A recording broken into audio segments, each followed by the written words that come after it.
Hello, everyone, and welcome to Game Men Going Deeper, a podcast by the Gay Men's Brotherhood that showcases raw and real conversations about personal development, mental health, and sexuality from an unapologetically gay perspective. I'm your host, Michael Diorio, and joining me today are Matt Lansedal and Reno Johnston. Mhm. Today, we're talking about developing emotional resilience, and we're going to be exploring questions like how have your personal challenges helped you build resilience? How do you distinguish between building resilience and simply pushing through your challenges? And how do you know when it's time to seek support from others? And what does that look like for you? What we want you to get out of today's episode is to find strength in your struggles. The last several episodes, I'm going to say, have been pretty heavy and have been about a lot of common challenges that we face as gay men: not belonging, wishing you were different than you are, being overly hard on yourself, compare and despair, social anxiety, and so on. And so today we want to offer you an opportunity to use these challenges as the curriculum for developing emotional resilience. But before we jump in, I've got some exciting news for you. Moving forward, we're introducing a new feature that we think you're going to love. Now, I know a lot of you listen to this podcast are probably listening to us right now, doing your workout, on a walk, or on your commute in transit or in your car. And so for you, our listeners, the audio podcast version will now be slightly edited and condensed, making it a bit more streamlined and easier to listen to on the go. But there's also a lot of you who I know like to sit with us each week, turn on your YouTube, feel like you're part of the conversation, and you can see our expressions in our faces and how we interact with each other. And you guys really like that more personal experience. So for you, our YouTube version is going to remain exactly the same, raw and uncut, just the way you like it.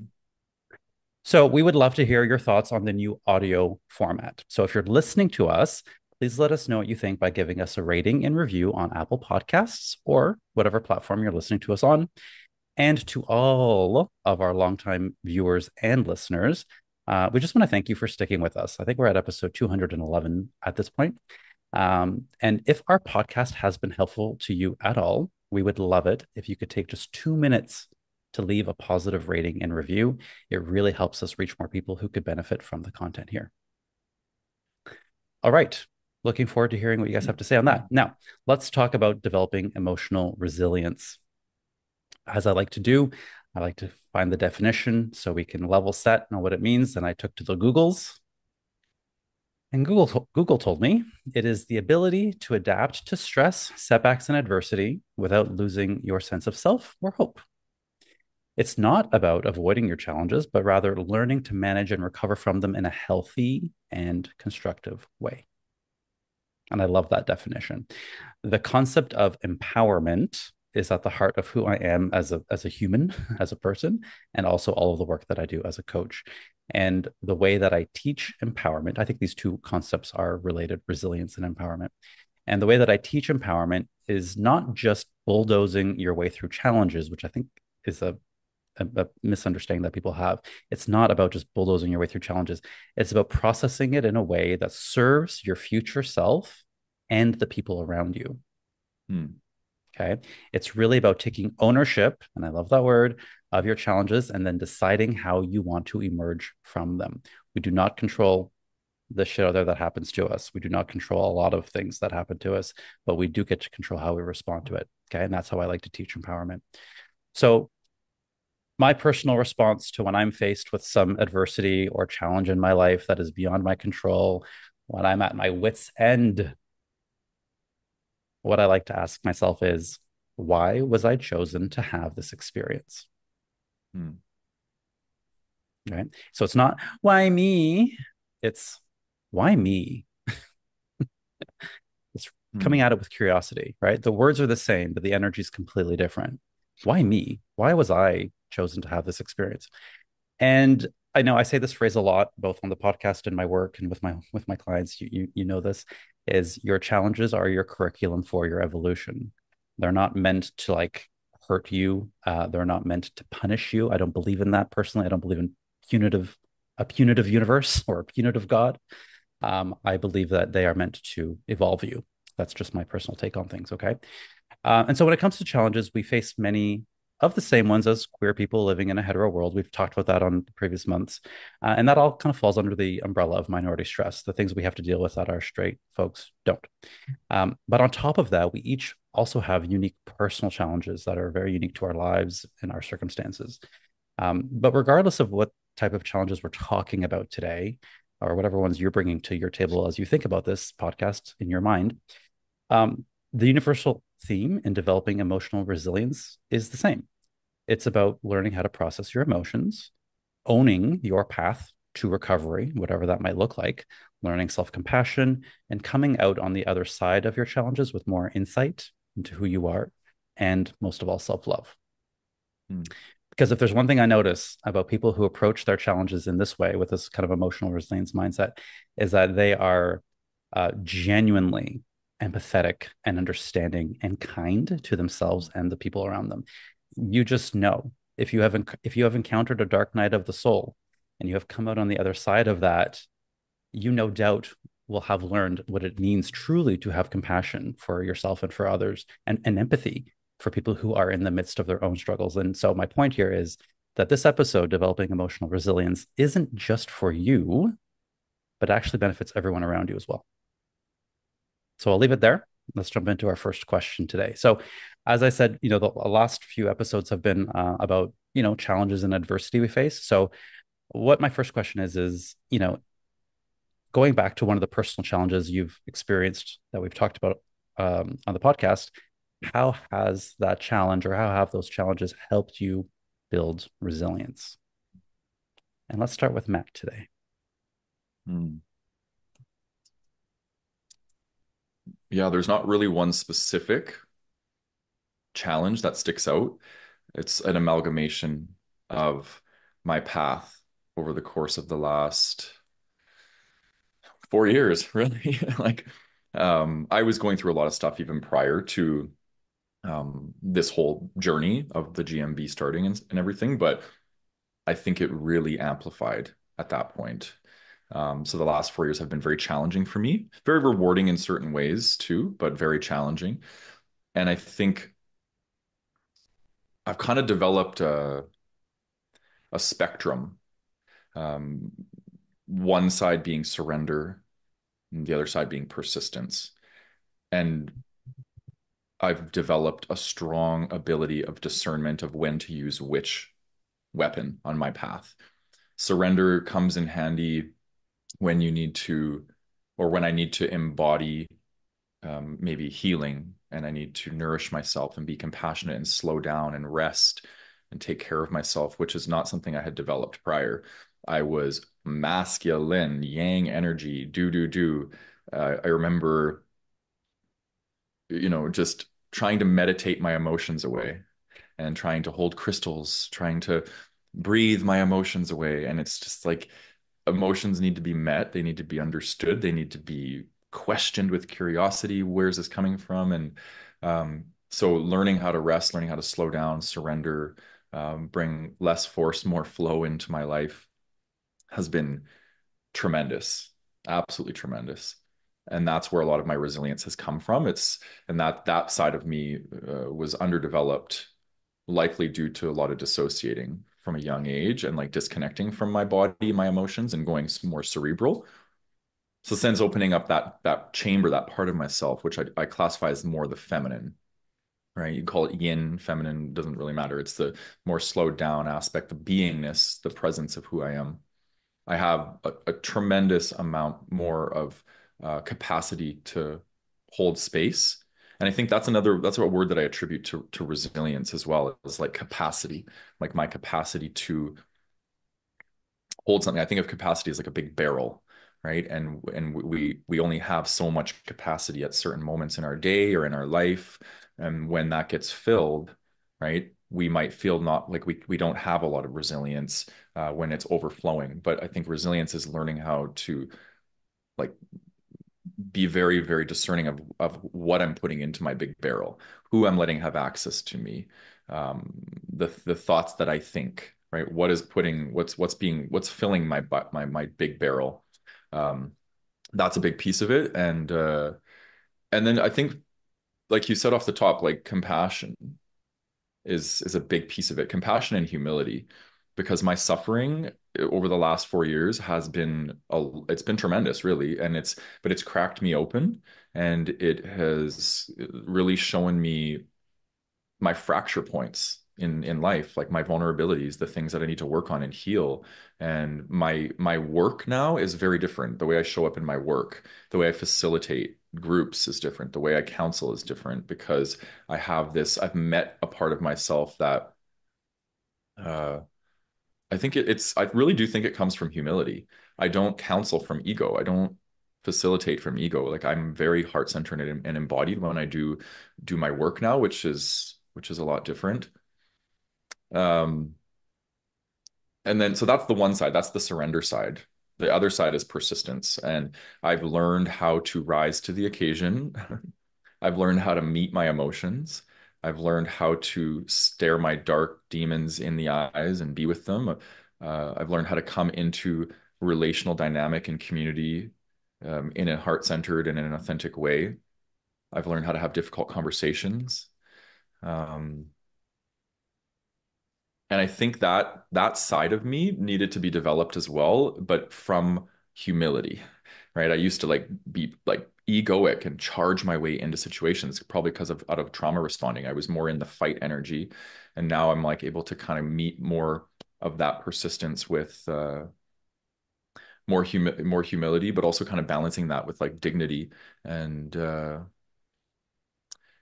yeah. And I think the last thing I'll say is nothing really phases me anymore. When you surrender enough and you face your shit enough, like it's like almost like nothing can phase you. Like I was laying in bed last night and my mind was like just running into all these weird dark places. It's like it's just so fascinating. And this can happen once in a while where my mind will just go, especially when I'm tired or I'm feeling like a depressive energy. My mind will just go into all these dark places looking for every possible thing that's wrong in my life. And I had this really cool experience where I disidentified with thought. And I was just laying there watching my mind run wild. And I was not being taken down by it. It was such a cool experience. And I think that's the next level that I'm stepping into in my spiritual path is disidentification with identity, with thought form, and like really kind of meeting a lot more presence. And if there's one silver lining to depression for me, that is it. Like it's slowed me down enough that I'm able to see what needs to be worked on, um, heal those parts of myself, and stop trauma responding. Depression is like a way to stop trauma responding, in my opinion. And it allowed me to be able to see how I was so identified with my mind. And now I'm able to kind of pull back and be like, okay, I don't need to be constantly identifying with this aspect of myself. So yeah, it's been quite the journey. So thanks for these questions because it really helped me kind of walk down like really how far I've come in the last 4 years. It's been pretty awesome. So Yeah, Matt, can I ask a follow-up question? And please, yeah. yeah, what I think a lot of people listening to this episode maybe have gone through some kind of trauma, like a trauma in their life, Mhm. and they might be thinking, "Oh, well, this isn't for me because I've gone through some kind of trauma." What would you say to that? I think there's a certain point in the trauma healing journey that the trauma becomes like the treasure or the thing. Like we turn our pain into our purpose. And like I am the wounded healer, right? Like that's my archetype. That's what my soul incarnated to be in this life, which the ego hates, but the soul embodies it and just runs with it, right? And I think that without my adversity, I wouldn't develop resilience and I wouldn't be able to teach from the places that I teach from. So it's almost like my suffering is my gold, and then I hand out these gold nuggets to people because of the experiences that I've had. And it's very different when you're somebody who hasn't been through this stuff and you're trying to teach from this place. Like there's not that resonance, that energetics that you bring into it. So I think people that really embody and have been through the things that they're teaching, I think their teachings are much more potent in my experience. Yeah, Yeah, I would agree with that. yeah, Thanks for answering. yeah. All right, Reno, over to you. Yeah, today's a fun day because we're discussing resilience, and I shared with y'all before we started recording that I came in hot. Yeah, just buttons being pushed today. It's great. Um, the first thing that came to mind the serenity prayer. God grant me the serenity to accept the things I cannot change, the courage to change the things I can, and the wisdom to know the difference. Mm. Um, that right there, I said it the other day. I was out for a walk and I just I said it out loud. And funny enough, Matt, you mentioned surrender, and there's a song. And I swear I don't go to church regularly, but like I'm preaching right now. It's a gospel. I surrender all. I love that song. It almost moves me to tears. Mhm. And I found myself even singing that on my walk out loud the other day. And what makes sense to me about these moments is that they they invite the experience of surrender. They invite the experience of compassion. They invite the experience of inquiry, you know, and of growth. And when they're happening, gosh, like it doesn't always feel that way, like there's anger and sadness and confusion and hopelessness and um I mean so many other grief, so many other things come up. And in those moments, like it can be really hard to see, um, I don't know, the message in the mess, the testimony in the test. And sometimes I will jump straight to it, like I will jump straight to, oh, I know why this is happening. It's happening to grow me, The spiritualist in me is like right there as soon as it happens, like, oh, I know what this is. I know what this is. My lesson, my growth has been like hanging out in it, like hanging out in it for a bit and not jumping to optimism, not jumping to like the lesson in all of this. It's been to kind of sit in the feeling of it and let it digest, let it alchemize, let it process. And that can be really uncomfortable. It can be really uncomfortable to hold what is there. So, you know, I think like to make it practical, when these things happen for me or to me, and it's funny, I said for me, and I'm glad that I said that because, you know, that's one of the perspective changes that has happened for me as I've had the many experiences that I've had, the many traumatizing experiences I've had, or difficult or challenging, right? Is that I experience them to be happening for me. And the question is always, how is this here to serve me? How is this here to evolve me or grow me or teach me?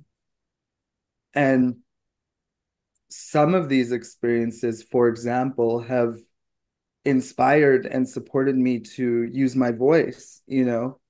Um, Something that came up when I was reflecting on this question was one of the first times that I was spanked.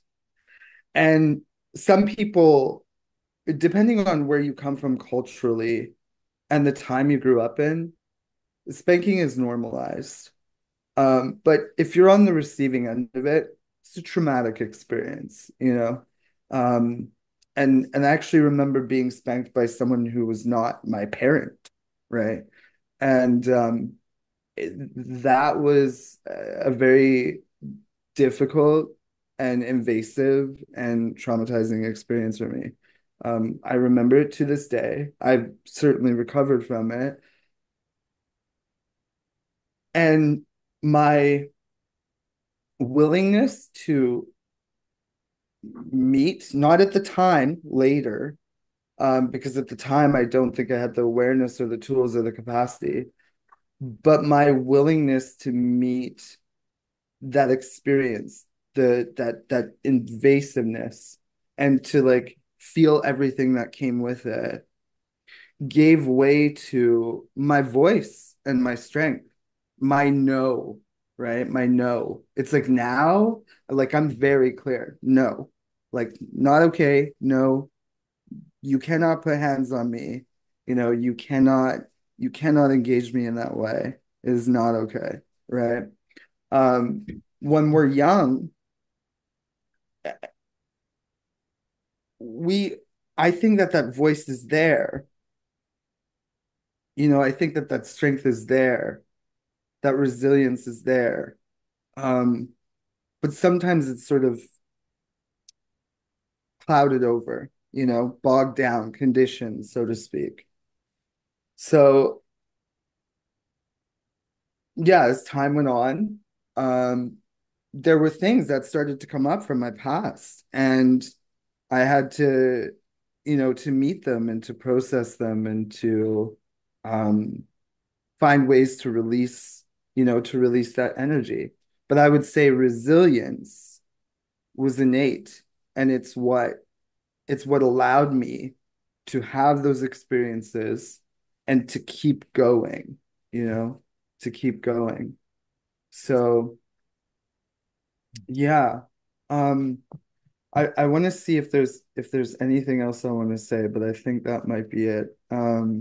Yeah, I guess the last thing I would say is an element of resilience for me has been befriending my experience, not invalidating it, not making it wrong, not Mm. making it not okay, but just allowing it to be there and making friends with it.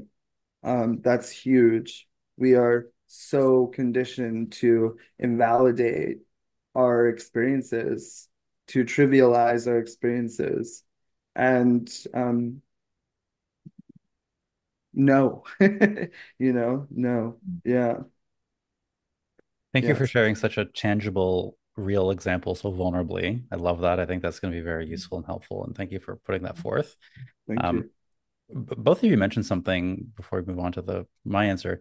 You both talked about surrender, and I think that's great. I get how that, like, I in my mind see how that fits, but I think looking at it from a different perspective, you think surrender is the opposite. It sounds like of resilience. Surrender is just like, oh well, you throw your hands up and surrender.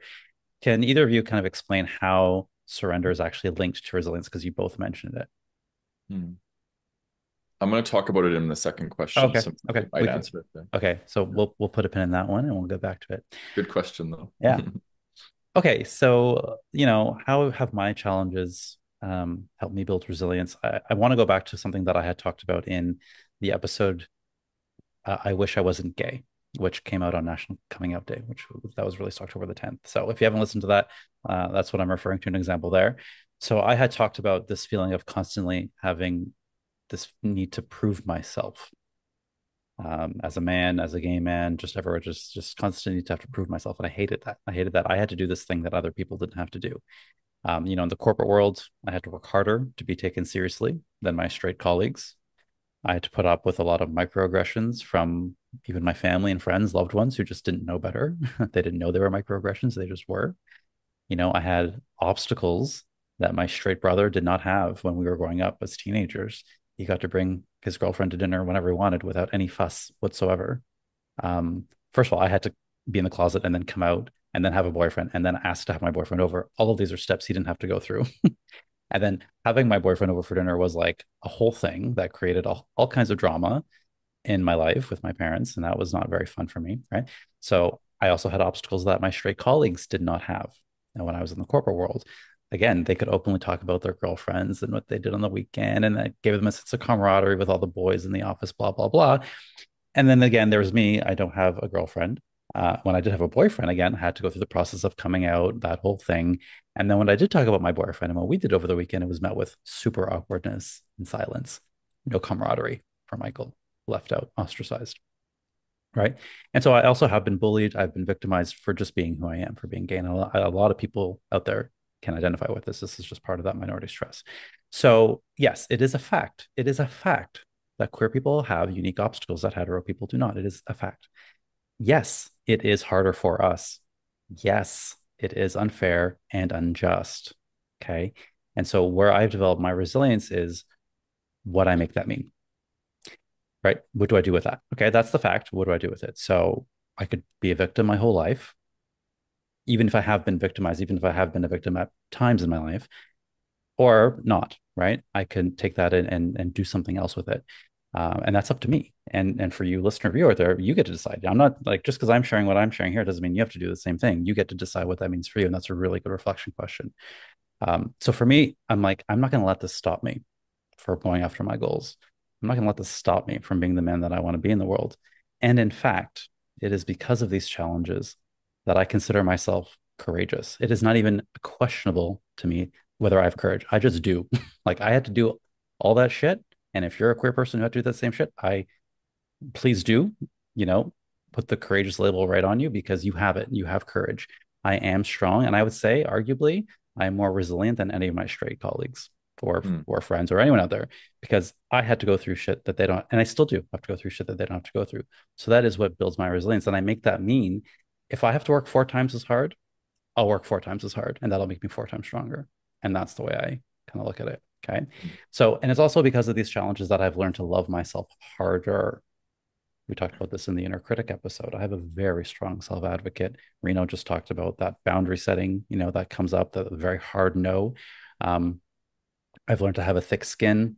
And most of all, my favorite is I've learned to just let people have their opinions about me.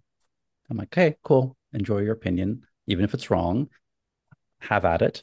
I'm going to continue living my life in the way that I want to, regardless. So um, that is definitely not something that I was born with. Like this mindset and attitude you're hearing from me now.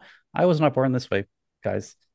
You know, I developed it through the adversity, and as I say, I use that adversity as my curriculum. All Yeah, I right, love that. Mhm. yeah. Matt, did you have anything to add? Marino? No. No. Okay, let's take a little breather then. That was a really good first round for our audience out there. Let's take this time to pause and reflect on what we've shared here today so far. Check in with how you're feeling. What we'd love is if you can go into the comments on YouTube or wherever you're listening and let us know how you have or how you would answer that question. How have your challenges and your adversity built resilience for you? And if you're enjoying the discussion we're having here on the podcast, we invite you to continue this with us on the last Thursday of the month in the Gay Men's Brotherhood sharing circles. That's where we give you guys a chance to share your own experiences on the topics we discuss here. We also have our connection circles, which happen on the second Thursday of every month, and our smaller, more intimate breakout rooms of 3 people or 4, where you can discuss the topics on the podcast with other members of the community in these small little pods. So if you're interested in either or both of these events, please go to gaymensbrotherhood.com and check out our events section to RSVP. If you don't have Facebook, that's okay. Just make sure you're on our email list and we'll email you all the details and the Zoom links when needed. All right, let's go on to question 2. And this one's super important. How do you distinguish between building resilience and simply pushing through in a way that just creates more stress and burnout? Okay. I think it's really important because I know most of our listeners are men. All right, Matt, let's hear from you. I actually just wrote a blog this week about burnout. And I'm realizing that that's a big piece of my depression. So feeling inadequate, having lots of shame, push through, don't feel your emotions, dissociate, get through, create more, produce more. Like that was my shtick. And when I went that long without feeling my emotions, I had a backlog of stuff, which likely is what my depression is. It's a backlog of unfelt emotions, unexperienced experiences because I was dissociated. And I think that's why it's taking so long for me to move through this because I think I've had a lifetime of not feeling, thinking my feelings, intellectualizing, and thinking that was what emotion regulation was, is thinking your feelings. But it's actually, an element of surrender. And I think that's where I'll speak to surrender, uh, and it's a good example to talk about in emotions because most people want to drive through their emotions. They want to find a way to fix them or not have to feel them, and that would be pushing through, in my opinion. When we look at like building resilience, it means moving through. right? And doing so deliberatively and slowly and with, right? And that's what I look at surrender as. It's not completely avoiding, it's taking the time to be present through the experience. Pushing through is like unconsciously moving through. You're not, there's no presence attributed to it. So surrender for me, there's two words that come up when I think about surrender, and it's welcoming what is and allowing. Like just I've been going through a depression now for almost 4 years, and it's come and gone, come and gone. I've tried a zillion different things. I've done the masculine piece, right? I'm working my buns off to try and make this go away, but there's there's no amount of work. I can't work this away. I have to be this away, right? And that's part of my surrender is like I have to allow myself to be the feelings that I never allowed myself to feel prior. This is a big part of my lesson that I'm learning. So I think that's just a huge piece to it. And I think when I look at like a resilience as this ability to bounce back from something that we are go through some form of adversity. And there's a tolerance that we develop when we move through that. And I think when I go through something heady and push through, I'm almost like bullying my body through these experiences. The question is saying like, how can I distinguish between building resilience and pushing through in a way that creates that doesn't create additional stress and burnout? For me, it is exactly that. It's listening to my body. My body doesn't have an ego, right? It's just pure truth. So whenever my body is feeling stressed or burnt out, I've learned to listen to it. But what my biggest Achilles heel in my development so far has been dissociation, like numbing out because I'm not connected to my body. So I just boom, I push through, and then I'm like, whoa, I've just said yes to all these things that I'm not actually aligned to because my intuition is in my body. It's constantly telling me my body is constantly actually the barometer for my level of capacity, not my mind. My mind will just keep filling my barrel until it is overflowing, but my body is where my capacity lies. So now that I'm connected to my body, I have the wisdom. I have the key to knowing, like, am I pushing through? Am I dissociating? These sorts of things. And I think that for me has been huge. And I know I'm pushing through when I feel resentful, angry. I feel like I'm betraying myself or abandoning myself, like these sorts of things. And part of it, what I've had to learn and develop resilience to, is saying no to people. It's been so hard, you guys, honestly, in the last, because this is a big shtick of my codependency, growing up with my mom, all these things. There's so many pieces that are tied into this, not wanting to disappoint people. And in the last 2 years, more specifically, I've had to disappoint people. I've had to cut my caseload. I've had to tell people, sorry, I can't work with you, all these things. And it's just caused me a lot of uh, uh, I guess guilt. Maybe that's the feeling that I really have a hard time sitting with is guilt. And but I feel like part of my resilience is, pushing through that. So that's an opportunity. That's where I think being conscious and present with the push through is important, right? So for me, it's the discernment. Like, is this a time to surrender and move away from whatever's causing me adversity? Because I think a skill I'm being asked to learn in life too is disengagement. Like, oh, there's drama over there, like or my mind wants to create drama. No, I'm gonna disengage. I'm gonna pull away, right? That's like an element of surrender. And then there's time where it's like, okay, I can't pull away from this. I got to face this fear. I got to move towards it. And that's going to help me develop resilience. So there's kind of like a passive and like an assertive way to, I think, develop resilience, in my opinion. At least that's been my experience. Yeah. I love that. And there are so many ways to numb or dissociate. Like you had talked about maybe using work for you, but there are like Yeah. no shortage, right? Substances, alcohol, sex. Sex was my favorite one, my go-to. There are lots of ways, shopping, gaming, like there's really so many ways. And so, you know, look out for that. And how could somebody kind of understand if they are numbing? How would they know? There's so many things. It's like it's almost just like a procrastination, Mm. or it's a always say that one of the biggest signs of somebody not willing to meet themselves in an embodied or a somatic way is like rumination overthinking. The mind tries to take on what you're not letting the body do, and the body just wants to discharge energy. Yeah. Right? You think of a child like a toddler, they get activated. It's like 90 seconds, boom, tantrum done, right? Whereas humans, we grab onto all these, we try and make meaning, we try and avoid, we do all these things that the ego tries to convince us to do. It perpetuates the problem. So just watch for rumination. Yeah. As soon as rumination hits, go downward and just try and feel, be with what's alive in your somatics. Yeah. Yeah. Beautifully said. Mhm. Reno? Yeah.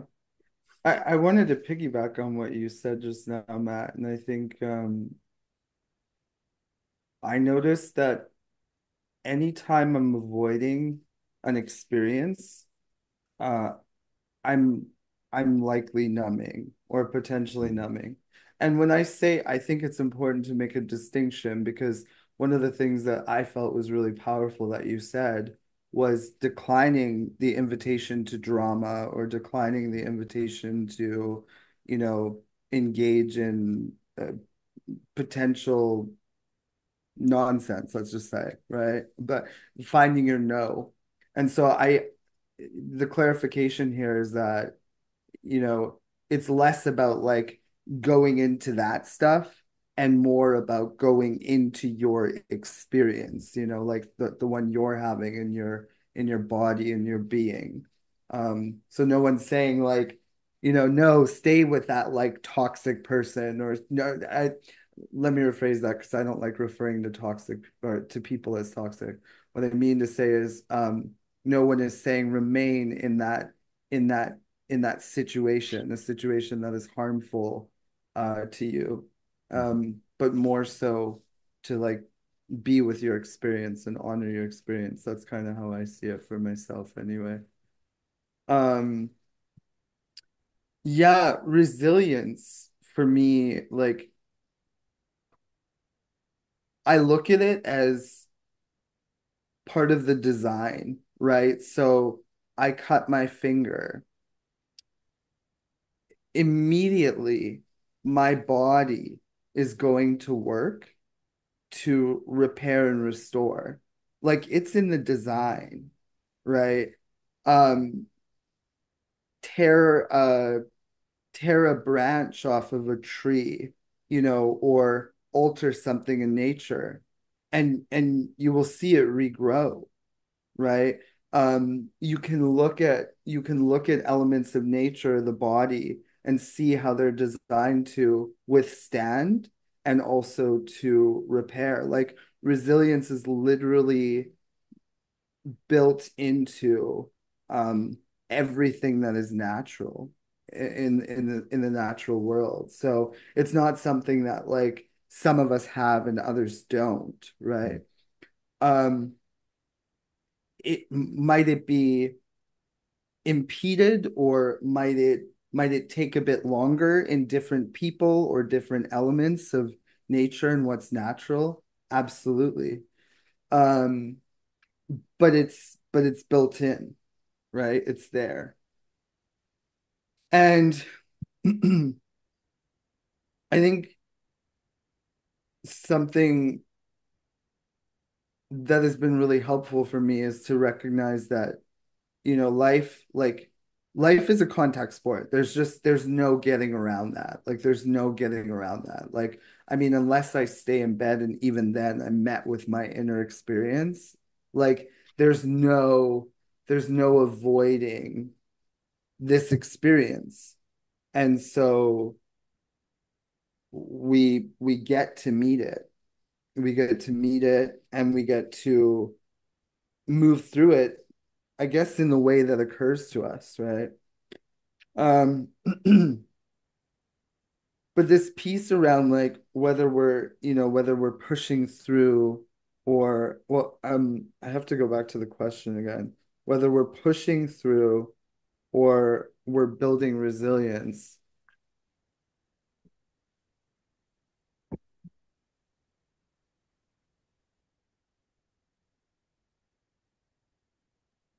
It was said earlier, it has a lot to do with like allowing, allowing what's there. Like am I being with my experience? Am I being with what's present? I had this thought earlier. I'll see people like take their pets for walks to go to the bathroom in the morning. One of my friends, I watched him do this, and it's so interesting, like seeing how different people relate to their pets and like the impact that that has, and also how like similar people and their pets are. And I would watch him, like he himself was so anxious. Um, and I would watch him like sternly sort of say to his dog, like, go pee, go pee, go poo, come on, hurry up, you know? And I thought of this because in my experience, this is how we are sometimes relating to what's happening to us, you know? And like imagine trying to take a poop or go pee while someone's like shouting at you to go pee or poo. Like that's awful, first of all. And I don't think it's going to make it happen any faster. In fact, it's probably going to cause me to contract, right? So instead, I'll see like I know how this works, it's like you go for a walk and you walk around and they sort of fart around a bit and it gets the natural, what is it? Uh it supports metabolizing. It Mm. supports metabolizing, right? The relaxation, the regulation, the walking, that sort of thing. And then the what is innate, that sort of resilience or that like, the design gets to go to work and do what it does, right? But if we're interfering with that process, well you know, then we're in trouble. So I kind of look at it that way, right? It's like let it do its thing. Let it do its thing. Yeah. Your examples today are next level. I love both of the ones. I was in love with the nature one because I love a good nature analogy, and then Yeah. that one was even better. So thank you for that. Thanks. Yeah, it's in the design, right? Yeah. Beautiful. Thank you. All right. Well, you guys had some really great responses there. So I guess what I'll do is I'll just share a tool that I actually like to use for myself and with my clients with respect to this. Because what I noticed, the comment I made earlier about it being a man thing, is I do find men really do want to bulldoze. And all the things that we talk about, I do, maybe I'm generalizing here, but I feel like men have a harder time with this. They want to bulldoze and push through, and maybe women might be a bit more suited for actually building resilience, slowing down. So, and this is me too, right? Like I also, as you guys were sharing, I am very heady as well. I can find myself getting into that point and having to go into the body. So, I have a 5 point scale here. Pushing through is ignoring your emotional and physical limits, whereas building resilience is recognizing and honoring those limits. Mm. Pushing through is focusing solely on getting through it, no matter the cost. And there's like a rush. There's a rush together, like Reno in the poo. Hurry up and do it, right? Versus building resilience is taking your time with it, really, sitting in it and just letting it take as long as it takes, being a bit more patient with yourself. When you're pushing through, it feels overwhelming. You feel exhausted and stressed. That's the way you're in pushing through mode. Whereas when you're building resilience, it's still hard, but you're also having some self care and some self compassion at the same time. So it's not easier, but it's a different energy. When you're pushing through, you are suppressing or ignoring your emotional pain, and Mm. then when you're building resilience, you are acknowledging and processing the pain. So, you know, these are just points that we have kind of talked about that I'm summarizing here. And then finally, when you're pushing through, you're experiencing burnout and frustration. And then when you're building resilience, you are developing strength and adapting over time. So we'll just use that as a way to summarize all of your wonderful points, guys. They're so good. One of the Mm. things I love about doing this with you guys is like all of our answers are so like different, Like it's so cool to see how each of us answer the question differently. Yeah. Awesome. So we'll take another little break here, and for our viewers and listeners, do the same thing. If you want to share some of your tips, please do share them in the comments on YouTube. And if you're looking to accelerate your personal development journey, please do check out our coaching collection. Learn how to heal and empower yourself at your own pace. by getting instant access to 45 premium personal development coaching videos created by us. Included in those are three that I think would be really helpful for this particular topic. One is called How to Feel Your Feelings. In another one, we have a lovely guided meditation by Matt. And then we also have a video called Emotional Intelligence 101.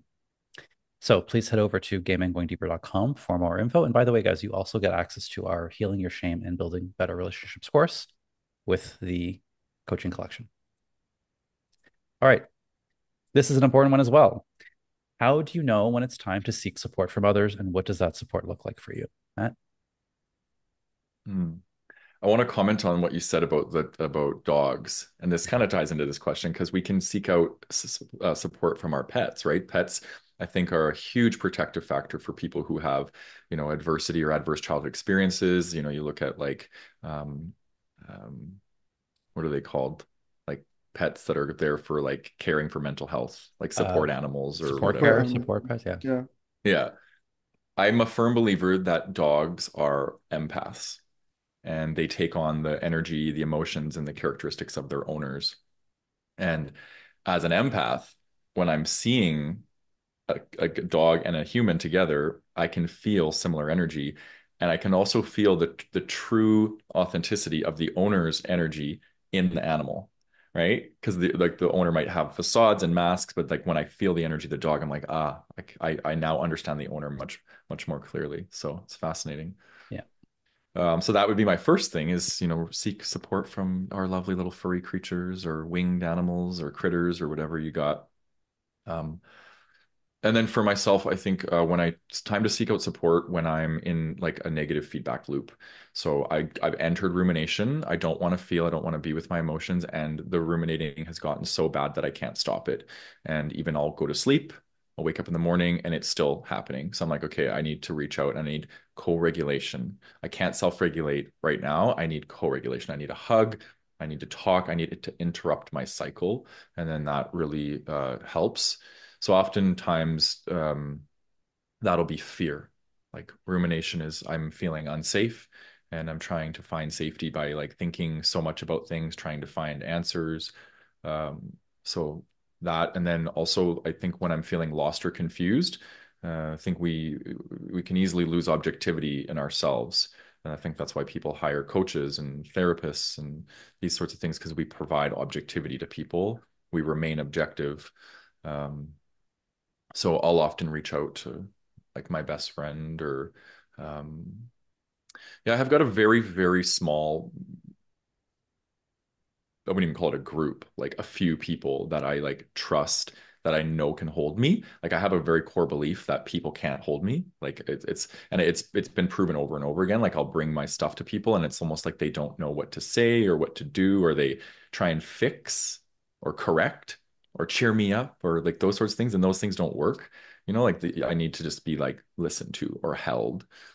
So it takes somebody that's kind of been to the places I've been that can match me and hold me in the energy that I'm bringing forward. And it's not often you like come across people like that.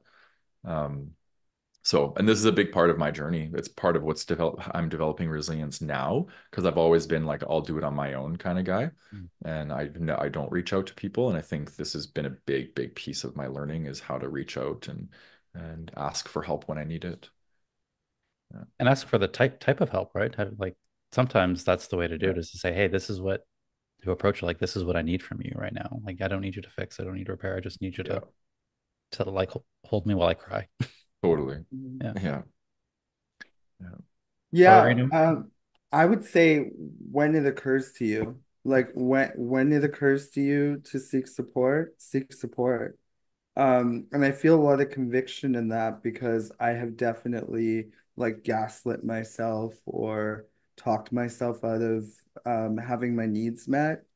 And I imagine like a little Reno, like, 5, 6, 7, whatever, coming to me, right? Because they're experiencing adversity.